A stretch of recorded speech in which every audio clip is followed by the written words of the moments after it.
बिजली का प्रवाह।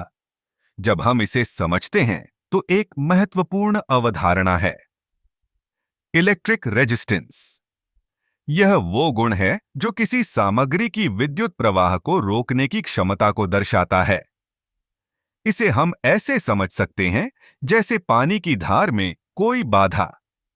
जब हम नल से पानी खोलते हैं तो पानी बहता है, लेकिन अगर हम नल के मुंह को थोड़ा दबाते हैं तो पानी का प्रवाह कम हो जाता है। ठीक इसी तरह इलेक्ट्रिक रेजिस्टेंस भी विद्युत धारा के प्रवाह को प्रभावित करता है। इलेक्ट्रिक रेजिस्टेंस को हम ओम में मापते हैं और इसे समझने के लिए हमें ओम के कानून का सहारा लेना होगा। ओम का कानून कहता है कि वोल्टेज, करंट और रेजिस्टेंस के बीच एक सीधा संबंध होता है। इसे हम इस तरह से समझ सकते हैं। वोल्टेज वह बल है जो करंट को प्रवाहित करता है और रेजिस्टेंस उस प्रवाह को रोकता है। जब रेजिस्टेंस ज्यादा होता है तो करंट कम होता है। अब रेजिस्टेंस का मूल्य विभिन्न कारकों पर निर्भर करता है, जैसे कि सामग्री का प्रकार, उसकी लंबाई और उसका क्रॉस सेक्शनल एरिया। उदाहरण के लिए, तांबा एक बेहतरीन कंडक्टर है, जबकि रबर एक इंसुलेटर है। इसका मतलब है कि तांबे में रेजिस्टेंस कम होगा और रबर में ज्यादा। इलेक्ट्रिक रेजिस्टेंस का एक और दिलचस्प पहलू है तापमान। जैसे जैसे तापमान बढ़ता है, अधिकांश धातुओं का रेजिस्टेंस भी बढ़ता है। यह इसलिए होता है क्योंकि तापमान बढ़ने पर धातु के परमाणुओं की गति बढ़ जाती है, जिससे इलेक्ट्रॉनों के लिए बाधाएं बढ़ जाती हैं।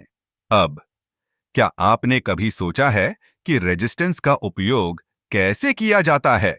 उदाहरण के लिए, हीटर में हम जानबूझकर उच्च रेजिस्टेंस वाली सामग्री का उपयोग करते हैं ताकि वह गर्म हो सके।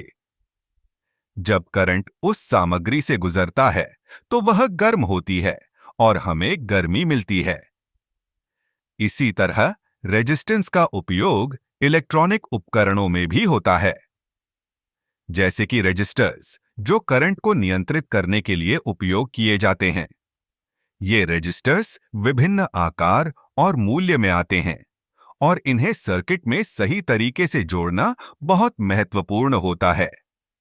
तो इलेक्ट्रिक रेजिस्टेंस केवल एक तकनीकी अवधारणा नहीं है, बल्कि यह हमारे दैनिक जीवन में भी गहराई से जुड़ी हुई है।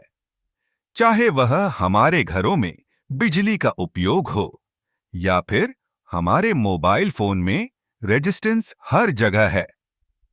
इसलिए अगली बार जब आप किसी इलेक्ट्रॉनिक डिवाइस का उपयोग करें तो याद रखें कि उसके पीछे एक अद्भुत विज्ञान है जो रेजिस्टेंस के सिद्धांत पर आधारित है। यह न केवल एक तकनीकी पहलू है, बल्कि यह हमारे जीवन को आसान और सुविधाजनक बनाने में मदद करता है।